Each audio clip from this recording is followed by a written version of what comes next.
langsung itu. Kan kalau saya Rudi, nama sekolahnya kan nama sekolahnya itu.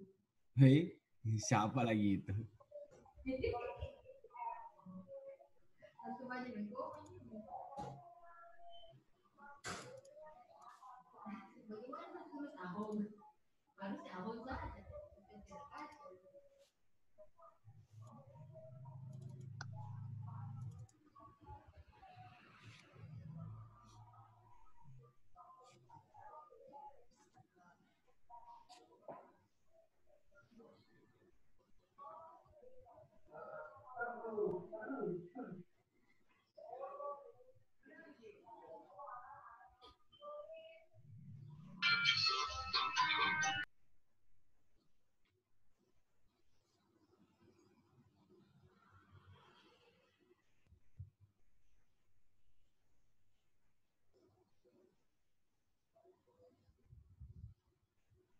Gimana itu muncul lah? Apa Lupa di? sendiri.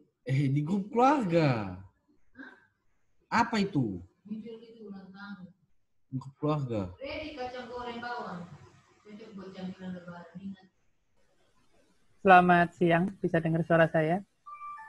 Bisa, Pak. Oke, Bisa, kita tunggu Pak. sebentar ya, supaya agak banyak dikit orangnya. Baru 10 ini. Bisa, Pak. Oke, Pak. Siap.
Ya, selamat siang.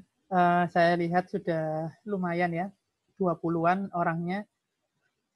Mungkin supaya tidak terlalu lama selesainya, gitu ya, khawatirnya nanti kalian nggak nutut atau kalau nggak ada keperluan lain gitu ya. Jadi saya mulai saja sambil mulai.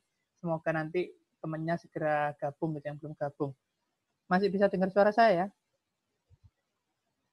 Masih, Pak. Oke. Masih, Pak. Masih, Pak. Nah, jadi untuk yang hari ini itu akan ada materi baru gitu ya. Cuman materinya ini singkat karena di materi baru ini kita akan lebih fokus pada belajar bagaimana memvisualisasikan sebuah informasi gitu ya.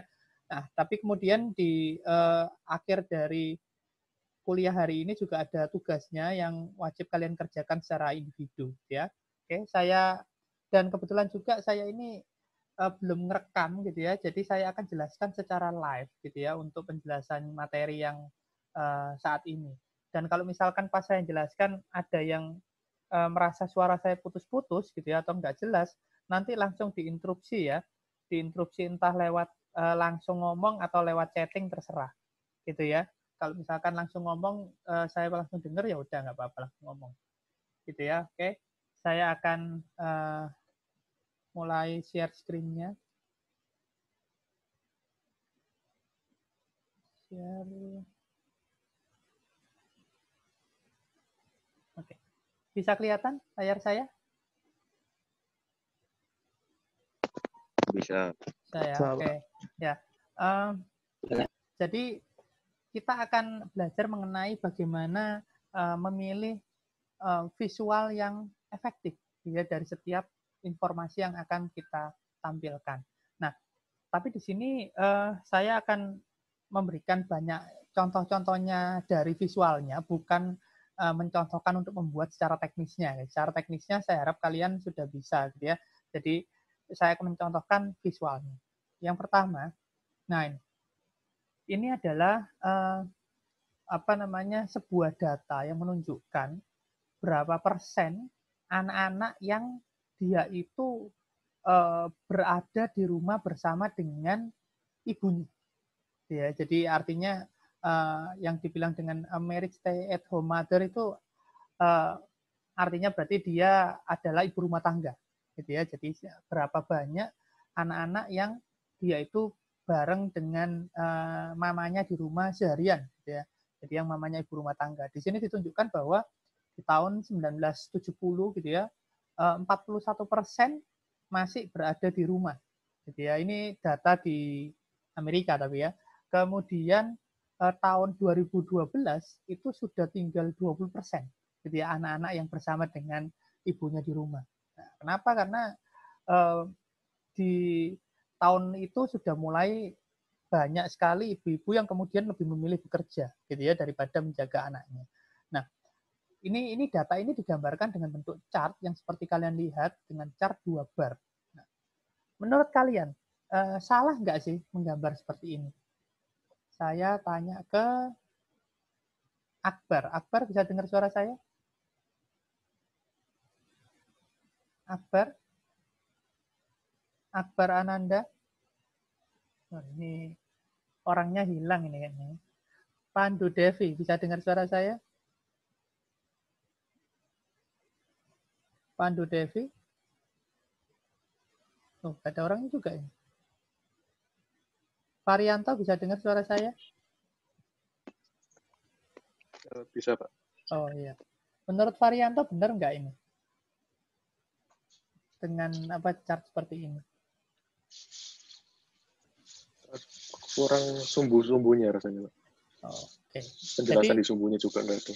Ya, jadi sebenarnya yang keliru dari chart ini bukan pada sumbu-sumbunya, tapi sebenarnya kita menggunakan visualisasi yang berlebihan untuk data yang hanya sedikit. Jadi data ini sebenarnya apa sih? Data ini sebenarnya kan hanya mau tahu berapa persen sih yang masih menjadi ibu rumah tangga. Nah, sebenarnya hanya itu. Jadi waktu kita menampilkan itu menjadi bentuk bar chart, ada 2 bar, itu harusnya malah berlebihan. Dan orang malah waktu melihat itu masih butuh mikir walaupun sejenak. Mikir untuk bacanya dulu. gitu ya. Nah, sebenarnya yang bagus seperti apa? Yang bagus malah justru hanya seperti ini. Pakai simple text saja. Karena toh kita juga hanya ingin menunjukkan satu buah data, gitu ya. Jadi apa namanya di sini langsung tunjukkan 20% dari apa namanya anak-anak itu masih punya mama yang berada di rumah di tahun 2012 dibandingkan dengan tahun 1970 yang apa namanya masih ada 40% lebih banyak. Ya, jadi karena hanya membandingkan seperti itu, maka sebenarnya data yang seperti ini informasinya nggak perlu dalam bentuk chart, gitu ya. Bisa langsung dalam bentuk tulisan biasa. Karena itu kalau kalian lihat template-template web biasanya, itu banyak template web yang tidak semuanya chart. Di halaman dashboard-nya itu ada yang hanya bentuk tulisan-tulisan. Kenapa? Karena ada data, ada informasi yang memang lebih jelas saat dia bentuk tulisan aja. Gitu ya. Toh juga kita tidak akan perlu apa namanya datanya per tahunnya misalnya. Kita hanya perlu sekarang itu berapa sih dibandingkan dengan kapan hari. Nah, cuman gitu aja. Gitu ya. Jadi itu contoh yang pertama. Yang kedua, soal membuat tabel. Jadi kita memang menyadari bahwa report tidak semuanya bentuknya chart juga gitu ya. Ada juga bentuknya tabel. Nah, dalam memilih tabel itu juga kita harus cermat karena misalnya kayak tabel yang di sebelah kiri, heavy border. Bordernya sangat-sangat jelas, sangat-sangat terang gitu ya. Itu sebenarnya waktu orang baca itu agak kesulitan. Kenapa? Ya karena dengan isinya itu dia kayak akhirnya bordernya malah terkesan mengganggu gitu ya, karena bordernya yang lebih nyolok, lebih terlihat daripada kontennya ya. Begitu pula dengan yang light border. Light border ini masih lebih mendingan ya. Nah, tapi kadang ada orang yang agak sedikit bingung saat ada banyak garisnya. Karena itu kemudian diciptakanlah yang namanya minimal border, di mana garis-garisnya itu malah dihilangkan supaya orang fokus pada isinya. Cuman ini kembali lagi sesuai kebutuhan ya. Ada juga yang kalau tanpa border itu bingung karena apa? Karena apa namanya behavior untuk melihat data di dalam tabel itu adalah kita harus melihat satu baris penuh. Nah, terus kemudian datanya panjang banyak, terus kita pas mau lihat garis yang tengah-tengah agak susah saat nggak ada bordernya. Gitu ya, jadi tergantung kebutuhan. Border mungkin bisa, tapi sebaiknya tidak terlalu terang. Gitu ya. Selanjutnya, nah kita bisa juga membentuk tabel kita menjadi model heat map. Nah, apa itu heat map? Heat map itu kita memberikan apa namanya semacam kontras atau brightness ya, memberikan semacam brightness warna yang berbeda untuk setiap nilai yang berbeda. Nah, jadi nilainya kalau beda, brightness-nya beda. Gunanya untuk apa sih? Untuk kita langsung spot langsung mana yang perlu kita perhatikan. Jadi misalnya kayak kalian lihat sekarang heat map-nya itu low ke high, jadi bilang ya. Nah, low ke high ini dia dibilang yang low itu warnanya lebih apa namanya pudar, yang high warnanya lebih terang, gitu ya. Nah, kemudian di dalam datanya kalau kalian lihat yang 11% itu warnanya sangat pudar, sedangkan yang 58% terang, 55% terang. Di dalam tabel yang seperti ini, tabel hitam seperti ini biasanya mau menunjukkan apa namanya kayak angka-angka yang sangat perlu perhatian khusus. Misalnya kalau sekarang ya kita membuat heat map untuk tingkat kematian corona di setiap daerah. Nah, orang kan pengen tahu yang paling banyak di mana ya dengan cepat. Maka kemudian di dalam tabelnya bisa dikasih heat map seperti ini, yang angkanya makin besar maka warnanya makin terang. Ya. Yang angkanya makin kecil, warnanya makin redup. Nah, sehingga apa? Ya orang kalau lihat kayak gini, dia langsung fokus kelihatan yang terang-terang dulu. Nanti yang redup itu kalau dia memang butuh untuk lihat nge-trace sampai yang rendah-rendah. Gitu ya. Jadi ini model berikutnya adalah heat map. Berikutnya, ada juga model yang scatter plot. Gitu ya, model report scatter plot. Seperti ini. Scatter plot itu kayak titik-titik yang dia itu tersebar gitu ya di suatu koordinat. Nah, pertanyaan saya sekarang untuk Devi. Devi bisa dengar suara saya? Devi? Oh, ini nggak ada orangnya juga ini. Dendi Faris, bisa dengar suara saya? Bisa, Pak. Oke. Menurut Dendi, ini Ya. apa yang kurang di dalam scatter plot ini? Yang kurang nggak ada, Pak. Cuman membingungkan aja, Pak, kalau menurut saya. Ya, apanya yang membingungkan? Titik-titiknya, Pak. Kok bisa membingungkan? Ya, soalnya nggak apa ya. Nggak langsung ke arah mana gitu loh, Pak. Kan Ya. ya itu. Ya. Kayak membingungkan pokoknya menurut saya. Ya. Jadi apa namanya scatter plot ini benar katanya Dendi. Jadi ini membingungkannya karena apa? Karena kalau misalnya saya tanya average, ini kan ada AVG di hitam-hitam ya. Average-nya nilainya berapa? Miles driver per mile-nya berapa? Lalu kemudian cost per mile-nya berapa? Kita bingung. Kenapa? Karena dari titik yang di tengah ini tidak ada garis yang ke atas ataupun ke kiri maupun ke bawah. Tidak ada garis. Tidak ada garis bantuan. Jadi kita bingung. Apalagi titik-titik yang lain. Nilainya berapa kita nggak tahu. Jadi akhirnya apa? Akhirnya scatter plot ini tidak bisa menyajikan informasi nilainya di titik itu. Dia hanya melihat sebaran titiknya. Oh, ya udah banyak yang kira-kira banyak yang di bawah, cuma gitu aja. Ya. Nah, seharusnya seperti apa? Nah, saat dia dibuat seperti ini, maka ini lebih jelas. Kenapa? Karena setidaknya average-nya ada garisnya ke samping. Jadi dia tahu bahwa yang lihat tahu average-nya rata-ratanya adalah $1,5. Dan kemudian yang di atas rata-rata diberi warna beda. Gitu ya. Jadi seperti ini kita langsung bisa kelihatan gitu ya. Informasinya dengan jelas kita langsung tahu. Gitu ya. Nah, selanjutnya ada juga seperti ini, line graph. Ya. Ada yang single series, jadi dia hanya satu. Two series ada dua, membandingkan dua graph. Ada yang multiple series, membandingkan banyak graph. Gitu ya.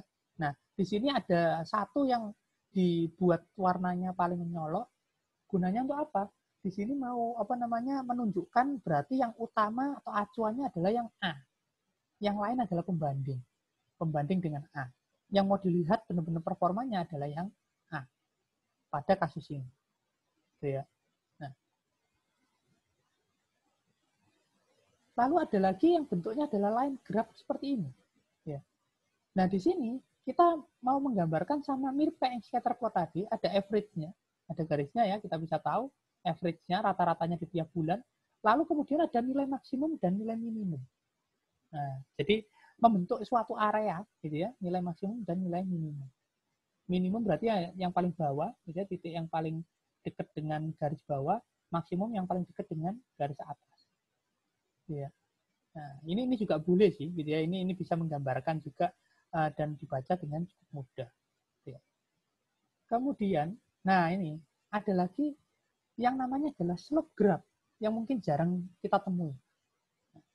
Kalau karena kalian jarang menemui, ya saya sekarang menunjukkan ini dan saya mau tanya, kalau dari slope graph ini kan kira-kira kayak menjodohkan gitu ya, kayak Peirce itu dia dari 85% menjadi berapa gitu ya. Terus ini dari berapa menjadi berapa gitu ya, dan seterusnya. Nah, sekarang saya mau tanya ke Albertus Dea. Bisa dengar suara saya? Dengar, Pak. Oke. Menurut kamu apa yang kurang dari slope graph ini? Slope graph ini intinya adalah menunjukkan pergerakan. Berapa persen menjadi berapa persen dan seterusnya. Apa yang kurang tepat? Atau apa yang membingungkan? Albertus. Tahu? Kurang tahu, Pak. Ya, ini yang pertama kita harus lihat di bawah ini ada tahunnya ya, 2014 2015. Mau lihat kenaikan dari 2014 ke 2015 atau penurunan dari 2014 ke 2015. Nah, pertanyaan saya sekarang Albertus, kalau sama yang ini lebih jelas mana dengan yang tadi berarti? Albertus Dea? Lebih jelas ini, Pak. Ada Kenapa? penurunan. Nah, iya. Karena yang bagian penurunan diberi highlight, gitu ya. Jadi kalau kita nggak beri highlight, kadang kita itu bingung. Kayak lihat data yang tadi, kita kita sebenarnya bingung. Kita lihat ada pergerakan, tapi kita tidak bisa dengan cepat tahu ini mana yang harus saya perhatikan benar-benar. Karena semuanya sama warnanya. Kalau kayak gini, bisa kelihatan, oh itu loh, ada karir development yang menurun. Gitu ya. Yang lain oke. Jadi artinya apa? Di dalam informasi yang disajikan ini kita diminta untuk memperhatikan yang turun. Karena itu masalah. Sedangkan yang naik, ya biarin. Gitu ya. Nah, selanjutnya. Ini, saya tanya ke Arius, bisa dengar suara saya? Bisa, Pak. Nah, menurut Arius, apa yang keliru di dalam chart ini? Atau apa yang sebenarnya tidak boleh dilakukan di dalam chart ini? Tahu nggak? Ini sebuah berita ya di Amerika.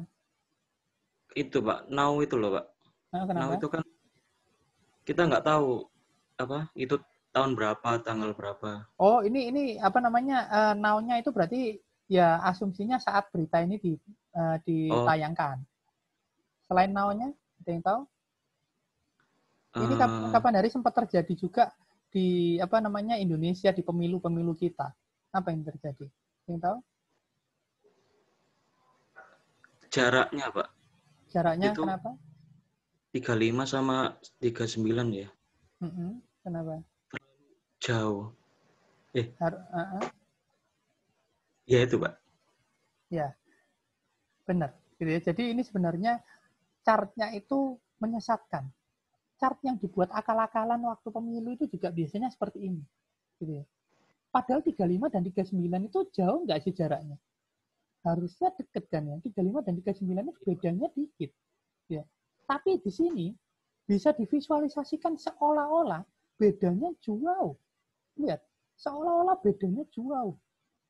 Itu kayak yang sekarang itu tidak sampai separuhnya, gitu ya. Tidak sampai separuhnya yang dulu. Kayak jauh banget. Padahal apa ini ngakali. 35 dan 39 itu deket banget harusnya. Yang diakali apanya? Kalau kalian lihat di sebelah kanan, ya, sumbu Y-nya itu tidak mulai 0, tapi mulai 34. Karena sumbu Y-nya mulai 34, kemudian skalanya adalah 2, 34, 36, 38, 40, 42. Maka kemudian 39 dan 35 kayak jauh banget jaraknya. Ya. Ini bahaya sekali. Seringkali bukan hanya pemilu ya, sampai sekarang pun kalau misalkan apa namanya ada pihak-pihak yang pengen membuat rusuh gitu ya, membuat sebuah data divisualisasikan dengan cara seperti ini. Ya. Supaya apa? Supaya kemudian misalkan apa namanya menyerang ke pemerintah supaya kelihatan bahwa wah, pemerintahnya ini kacau ya. Perbedaannya jauh banget dulu dengan sekarang. Oh gitu. Padahal cara gambarnya yang diakali. Cuman kalau misalkan mereka disalahkan, memalsukan data ya. Enggak memalsukan. Kalau mereka menjelaskan kan, ini kan enggak palsu, datanya benar, memang 39 dan 35. Benar. Saya enggak malsukan. Terus kalau ditanya, tapi kok 35 pendek? Kan saya mulai 34. Nah kan, ini artinya apa? Ini cara memalsukan informasi yang memang cukup cerdas gitu ya, tapi tetap enggak boleh. Karena ya itu tadi, orang akan kelihatan bahwa itu adalah perbedaan yang sangat jauh, padahal enggak. Gitu ya. Harusnya seperti apa? Nah, kalau kita lihat di sini, ini dengan data yang sama ya, yang tadi 35 dan 39, karena base-nya bukan 0, base-nya 34, maka kelihatan jauh banget. Base-nya 34, skalanya 22, jauh banget jaraknya. Coba kalau kita gambar dengan yang benar, gitu ya. Skalanya mulai 0, ya, terus skalanya 10, 20, 30, 40, lihat, 35 dan 39 itu sangat dekat. Ya. Tidak ada perbedaan jauh. Nah, itulah yang sering dimainkan, kalau di dalam politik ini sering dimainkan gitu ya, cara menggambarkan chart seperti ini. Karena apa? Karena kalau dibilang, tadi kan saya bilang yang benar yang ini yang benar menurut nurani gitu ya. Tapi ini pun, kalau dibilang apakah gambarnya benar? Ya benar kan mulai 34. Gitu. Tapi ini membuat orang jadi tersesat. Dan ini biasanya disengaja. Gitu ya. Yang benar dan membuat orang tidak tersesat itu yang kanan. Yang mulai 0, mulai 0. Gitu ya. Kemudian kalau kita membuat sebuah bar, gitu ya, itu ketebalan juga mempengaruhi. Kalau terlalu tipis, itu juga nggak enak dilihat. Terlalu tebel, itu juga nggak enak dilihat karena terlalu dempet sama yang lain. Nah, maka kita harus membuat yang ya pokoknya ukurannya tepat, pas. Nah, di sini saya mengajarkan yang materi ini bukan fokus pada hanya menggunakan Spago BI atau Knowledge ya, dimanapun. Ya. Walaupun menggunakan cara manual, ibaratnya ngoding sendiri manual juga harus seperti itu mempertimbangkannya. Ya. Nah, ini juga ada yang single series, two series, multiple series. Kalau sampai gini oke lah, masih nggak apa-apa. Tapi kalau saya banyak banget gitu ya, satu grup banyak banget batangnya, itu juga bingung pasti. Jadi hati-hati juga, gitu ya. Nah, kemudian ada ini, stack vertical bar chart. Kalau yang sebelah kiri, comparing this, di situ artinya yang warna biru ini, biru tua ini. Kalau yang ini, bandingkannya gampang yang warna biru tua, gitu ya. Karena apa? Karena mulainya dari nol. Nah, mulainya dari nol semua ya, biru tuanya. Saya bandingkan gampang, ini seberapa, ini seberapa, ini seberapa, ini seberapa, paling tinggi ini. Tapi bandingkan dengan yang sebelah kanan. Saat kalian membuat ini sama ya, chart yang sama, cuma tadi bandingan yang bawah. Nah, sekarang bandingkan yang atas. Jadi susah. Kalau kalian lihat ini bahkan seolah-olah ini seolah-olah sama. Tapi apakah benar-benar sama? Ya belum tentu, nggak tahu. Karena apa? Karena dia dasarnya beda. Sudah dasarnya bukan nol, beda-beda. Ini segini, ini segini, ini segini, ini segini, segini. Gitu ya. Dasarnya bukan mepet bawah. Nah, itu sangat berbahaya. Ya, jadi hati-hati dalam memilih vertikal yang stack vertical bar chart. Hati-hati. Ya. Oke. Selanjutnya ada juga yang model gini, waterfall chart. Ini dia menghitung tentang pertambahan karyawan. Jadi di awal gitu ya 100. Kemudian hire 30. Jadi merekrut 30 orang, nambah 30 orangnya. Mentransfer ada transfer baru ke dia, gitu ya, jadi kayak mutasi orang ke dia 8, nambah lagi di situ. Tapi kemudian juga ada mutasi keluar, ada yang karyawannya dimutasi ke bagian lain 12, berkurang 12. Ada yang resign atau keluar 10, gitu ya. Lalu di akhir ditunjukkan akhirnya ada 116 pegawai sisanya. Nah, ini chart yang model waterfall, gitu ya. Apakah ini gampang dilihat? Ya sebenarnya tidak terlalu juga, gitu ya. Agak bingung juga sih sebenarnya, karena kalau saya mau lihat berarti setelah transfer out itu nambah atau berkurang?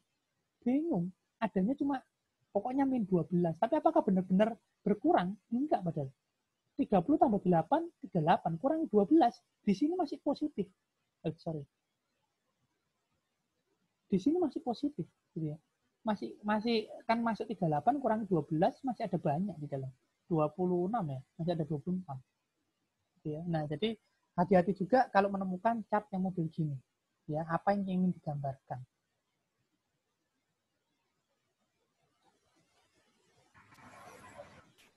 Oke. Ya, nggak apa-apa. Yang baru join nggak masalah. Oke. Ini waktu saya hampir habis, kurang 10 menit. Saya percepat untuk menyelesaikan sisanya. Jadi di sini ada model yang single series, two series, dan multiple series untuk yang modelnya dia horizontal, bukan vertikal. Ya, tadi ada yang vertikal juga kan, nah, sama tapi ketentuannya. Kalau terlalu banyak membingungkan. Ya. Nah, ini juga sama dengan yang tadi stack, tapi yang tadi stack vertikal, yang stack horizontal. Sama juga ya, kalau misalkan kita bandingkan yang pojok-pojok gampang, kalau yang tengah mulai susah nanti. Gitu ya. Nah, yang ini square area graph, yang ini itu jarang dipakai gitu ya. Ini itu kayak kita itu pengen melihat breakdown-nya ya, dari sekian banyak orang, hanya 25 kandidat yang diinterview dan hanya 9 yang akhirnya ditawari posisi tertentu. Nah, ini cuma mau menunjukkan dari sekian banyak berapa sih yang keambil, seberapa banyak sih yang keambil. Dengan gini kan orang mungkin tidak lihat jumlahnya dulu, tapi lihat bahwa oh, dikit yang keambil ya, nggak sampai 1/4. Gitu ya. Itu untuk menggambarkan informasi seperti itu. Oke. Nah, berikutnya ini yang paling bahaya adalah pie chart. Nah, kalau selama ini kalian banyak sekali menggunakan pie chart, ternyata pie chart itu justru dilarang. Apalagi pie chart yang model 3 dimensi gini. Kenapa? Karena kita akan bingung. Kayak gini misalkan. Supplier A yang ini, supplier B yang ini. Besaran mana coba? Ada yang tahu? Banyak mana supplier A dan supplier B? Kalau kayak gini, kita seringkali nggak tahu banyak mana. Bahkan kalau dilihat, kayaknya banyakan ini. Ya, mungkin kayaknya banyakan ini. Banyakan supplier B. Coba kita lihat datanya. Padahal data aslinya, banyaknya yang belakang. Bukan banyaknya yang depan. Yang depan cuma 31%, yang belakang 34%. Kenapa kok bisa kelihatan banyak yang depan? Di gambarnya, karena gambarnya 3 dimensi memakai perspektif. Kalau gambar pakai perspektif itu, yang ada di depan itu kelihatan lebih besar daripada yang belakang. Nah, padahal aslinya datanya besaran yang belakang. Maka dari itu pie chart kalau 3 dimensi itu sangat tidak direkomendasikan untuk dipakai. Karena akan sangat membingungkan untuk data-data yang bedanya dikit. Gitu ya. Nah, selanjutnya, nah ini alternatifnya apa dari pie chart? Ya ini pakai biasa aja. Gini kan lebih gampang. Pakai bar chart biasa langsung kelihatan supplier A paling banyak. Gitu ya. Nah, donat juga sama. Ada donat chart ya. Apa namanya? Wah ini puasa-puasa ngomong donat jam segini ini agak lumayan ya nanti kalian. Nah, donat juga sama. Donat itu sebenarnya masih lebih jelas dari pie chart sih. Dari pie chart yang 3 dimensi. Tapi sama aja. Misalkan kayak gini, donat ini. Bagian ini, bagian A dan bagian B, kita mau bandingkan besar mana. Kadang kita bingung. Kenapa? Karena kita masih harus ukur ini, gitu ya, sama ini, besaran mana, gitu ya. Arc A, arc B, besaran mana. Dan itu kadang nggak jelas. Kayaknya sama misalkan, ternyata enggak. Ternyata besaran ini. Atau ternyata besaran ini. Nah itu ya. Jadi donat chart ini juga sebenarnya tidak direkomendasikan. Kalau pie chart itu sangat tidak direkomendasikan pasti. Gitu ya, apalagi yang 3 dimensi. Oke. Nah, ini juga sama. Pokoknya yang 3 dimensi itu bahaya. 3D column chart sama juga. Ini kita susah bandingkan Januari, Februari besar mana. Ini susah ini. Ya. Dia pakai perspektif kalau 3 dimensi. Ya. Nah. Selanjutnya, kalian juga mungkin pernah buat yang seperti ini. Dia itu sumbunya ada 2 kanan kiri. Yang satunya untuk barnya, satunya untuk kurvanya ini. Jangan dipikir ini malah kelihatan canggih, malah kelihatan bingung. Saya sekarang mau bandingkan bar ini dengan yang kiri atau yang kanan. Saya bandingkan kurva ini dengan yang kiri atau yang kanan. Malah bingung. Sebaiknya gimana? Sebaiknya dipisah. Gitu ya. Atau dikasih label langsung di atasnya. Berapa gitu ya angkanya. Atau yang ini dipisah ini. Gitu ya. Oke. Nah, itu aja. Lalu tugasnya seperti ini. Jadi ada penjelasan tugasnya, dikumpulkannya masih 1 Juni, gitu ya. Kalian silakan mengerjakan. Kalian kan per orang kapan hari sebenarnya punya star skema sendiri-sendiri kan ya. Terus kemudian kan sempat mengenerate data percobaan sendiri-sendiri juga kan ya. Nah, maka awalnya kan kita nggak pakai itu. Yang kemarin kuisnya kan pakai data dari saya. Nah, sekarang kalian pakai data dari kalian sendiri, tapi kalian menjawab pertanyaan-pertanyaan ini nanti. Tapi nanti modelnya bukan dibuat sebagai laporan. Kalian rekam sebagai video presentasi, kemudian upload di YouTube. Lalu nanti kumpulkan di link yang sudah saya sediakan. Gitu ya. Oke. Yang minggu ini kuliahnya singkat aja gitu ya. Hanya seperti itu. Nanti slide-nya saya akan upload di ULS. Di ULS ini kalau nggak salah slide-nya masih belum yang terbaru gitu ya. Saya akan upload yang terbaru sekarang ini. Jadi kalian setelah kita nanti setelah kita menghilang dari Zoom ini gitu ya, kalian boleh langsung mengerjakan gitu ya. Dan nanti juga kalian nggak perlu connect room Zoom-nya lagi, jadi langsung nanti pokoknya ngerjakan tugasnya sampai selesai sudah. Karena penjelasan untuk yang kuliah hari ini ya sudah sampai di sini gitu ya. Hanya sedikit, hanya tambahan tentang itu. Ya nanti week 14 harusnya akan ada lagi tambahan. Gitu ya, tambahan materi lagi. Nah, untuk yang week 13 cukup hanya visualisasi dulu. Oke? Gitu ya. Ada yang ditanyakan? Gak tanya sekarang, tanya pas di grup juga boleh, terserah. Ya, gimana? Nanti minta uploadan record ini, Pak. Soalnya Oh. saya baru join. Oh tadi. iya iya. Saya nanti Trouble soalnya. ya saya nanti upload terus. Saya nanti upload di YouTube terus linknya saya taruh ULS saja ya. Gitu ya. Iya, Pak. Oke. Terima kasih, Pak. Ya, oke. Oke, terima kasih gitu ya. Selamat mengerjakan tugasnya. Permisi Dan- Pak, mau Ya, tanya. gimana? Video yang tadi jadi tugas itu berarti kita mempresentasikan hasilnya ya Pak? Berarti. Iya, presentasi hasilnya di YouTube nanti. Kan bisa Oh, pakai iya. Zoom kan bikinnya videonya ya. Oke. Oke. Gitu ya. Oke, yang di ULS sudah ada tugas week 13. Kemudian nah ini individu ya tugasnya, tugas individu. Kemudian nanti kalian mengumpulkan hanya link saja ya. Hanya linknya saja. Ingat, hanya linknya saja. Ya, tidak usah laporan, hanya link Google, hanya link YouTube. Gitu ya. Jadi PPT misalkan mau pakai PPT atau kalau enggak jelaskan langsung di Spago BI atau Knowledge-nya dengan share screen yang direkam, ya boleh. Pokoknya intinya saya hanya melihat video yang kalian upload di YouTube, terus link YouTube-nya kalian kumpulkan di ULS. Gitu ya. Oke? Cukup jelas ya? Cukup, Pak. Jelas, Pak. Kalau nggak ada yang ditanyakan, berarti terima kasih sudah hadir di kuliah yang hari ini.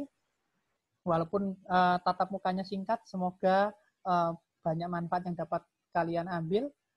Dan selamat Hari Raya Idul Fitri bagi yang merayakan, gitu ya. Ini juga masih puasanya kurang beberapa hari ya. Dan selamat berlibur bagi kalian yang berlibur, gitu ya. Semoga kita semua selalu sehat dan sampai ketemu di pertemuan selanjutnya. Terima kasih. Terima kasih, Pak. Terima kasih, Pak. Terima kasih, Pak. Ya. Pak.